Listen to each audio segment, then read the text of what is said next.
Next up on the Ron Johnson Show, as promised, Gophers softball head coach Piper Ritter, former alum, just like me. When you look at Minnesota and the trajectory of coaches, you got Piper Ritter at softball, Ben Johnson with basketball, Lindsey Whalen with girls basketball or women's basketball. And so it's starting to become a movement now of former players getting an opportunity to come back and coach. So Piper, first question, how did that feel when you got that call to become the Gophers head coach?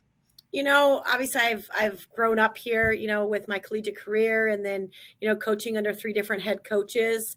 I just knew it was the time was right. And there was no other place that I wanted to be. I wanted to still, be able to coach great athletes at this university. And so when Jamie Troxell left, it was kind of a right fit at the right time. When Jessica Allister left, I was a brand new mom, my 4-month-old daughter. I just didn't know how everything was going to shape out. But when Jamie left, it was kind of one of those things that now's the time, and I couldn't be more proud. You mentioned a couple of the alums that are now coaching. We have Ginny in gymnastics. We have a lot of us. Oh, wow. Yeah. And so Mark Coyle is doing a great job. When you think about that, that's what fans love, former alums love to see, because so often people feel like, how can you get somebody that really cares to recruit for your school? And it's somebody that's been there. I think that's the key proponent of what's going on.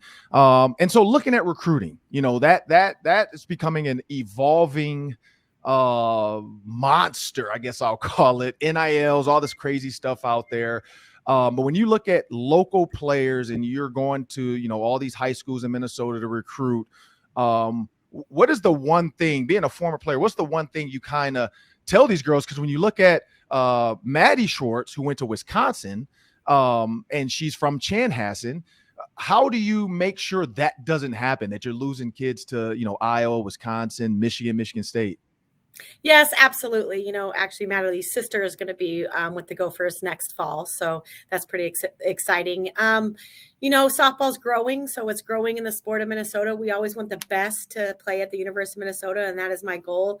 That's one of the reasons why, we went after Natalie Din-Hartog as late as we went after Natalie Din-Hartog. Every now and then you're going to lose one or two like Maddie. But the goal the whole time is always to, keep the best in the state. And pitching. So you were or are the current whip leader. So you didn't even know that. Walks, hits, for those that are the novice, walks, hits, and then innings pitched. You are the leader. Like, your percentage is the best in Gophers history. I know, like you said, you got some incoming pitchers. I know they're thinking that, like, if I can take Coach down, that would be so cool, because she'll be there to watch me get my roses. When you think about that, though, that since 2004, there hasn't been anybody to kind of do what you did. Like, does that make you want to get on the plane, tomorrow and kind of, poke your chest out, or, make sure to remind your girls, hey, you're chasing greatness? No, I think anytime anyone breaks a record, whether it's a hitting record, a stolen base record, a strikeout record, anything like that, you're proud of them because, records are made to be broken. So I think my strikeout record has been broken by 3 former players that I coached, and I love it. That just means they're doing the right thing and they're going up from there. Yeah, because I had all 3 records at Minnesota: receiving yards, touchdowns, catches, and I did not like it. Like, Eric Decker broke one, then Tyler Johnson broke another, and then Rashad Bateman. None of them will ever get my catches in a career, like game by game. I caught a pass in every single game. So at least I get to hold on to that. It can only be tied. It cannot be broken. That's what I've been told. So, now with these COVID years, who knows now? Somebody might break it because now guys are getting 6 years. But they'd have to do it every single game. So that's tough to not get hurt in college sports. Coach, you have made it to the national champion, or not, sorry, the nationals. You made it to nationals, not the championship, but you made it to nationals. And myself and my daughter were huge Gopher fans for all sports. So we just went to the track meet this past weekend. Big Tens were in Minnesota, so we went there. My wife, former Olympian and Gophers track runner. But when you look at the RPI, you look at the top 25, I see a lot of grumblings on Twitter from like other coaches, other players. Everybody's not completely happy with some of the teams that got in and some of the teams that did not make it. Where do you stand on how that committee does this? Anytime you're in the bubble, you're going to put it in someone else's hands. I mean, I think the committee, being here at Minnesota long enough, we've seen the committee make some very interesting choices about things, and someone's always going to have an opinion about it. I do think that we scheduled a very hard schedule to put ourselves in the best possible position. Did we lose some that might have made the committee kind of think a little differently? Absolutely. But one thing that we really did, and I'm so proud of the Gophers, is they came out and they won a lot of games at the end of the season that we needed to win. Yeah, Coach. And before we get to the last question, I'm going to let Cameron. So my daughter Cameron is going to ask you a question now. Hi, Coach Ritter. My name is Cameron Johnson, and I was wondering if you wanted to play college softball when you're older, what to do to lead you up to that. Awesome. Have a passion for it and love it. I think at an early age, did I know I was going to play softball? Absolutely not. I thought I was going to go be a swimmer. But I found a passion and a love for this game, and keep working whatever your craft is, whether you're a hitter, whether you're a speedster, whether you're a pitcher, whether you're a catcher, love your craft and do it as much as you can.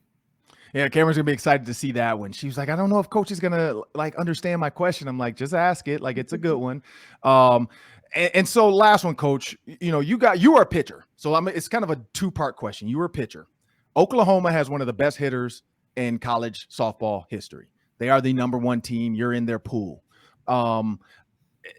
If you were the pitcher, so let's go back to you were in college. If you were the pitcher, would you want to walk her, or would you say, no, we're going to go at this. I'm going to make sure I keep it out of her zone. Like, I'm not walking this girl just to get to the next girl. I think you have to look at what they're doing in front of her and what they're doing behind her. They're stacked, 1 through 9. They have some pretty good hitters behind her, and you have to look at what those players have done, how their swings have been with the pitcher that you have in the circle. Because no matter who we're playing, whether we're playing Oklahoma or whether we're playing someone else, at the end of the day, you don't want their best pitcher or their best player to beat you. And so you always go in with a game plan that if the game's on the line, are we going to let her beat us, or are we going to go to someone else? Now at that game, someone might be seeing your pitcher better than that person, so you might have to go after them because maybe the other person is seeing beach balls that day. And yeah, and you've seen the videos. I know you watch softball, everything. So, I mean, she's taking her armbands off before the fourth pitch is even crossing the plate now. Like, girls haven't even released the ball, and she's already throwing the bat down, taking the Evo shield off.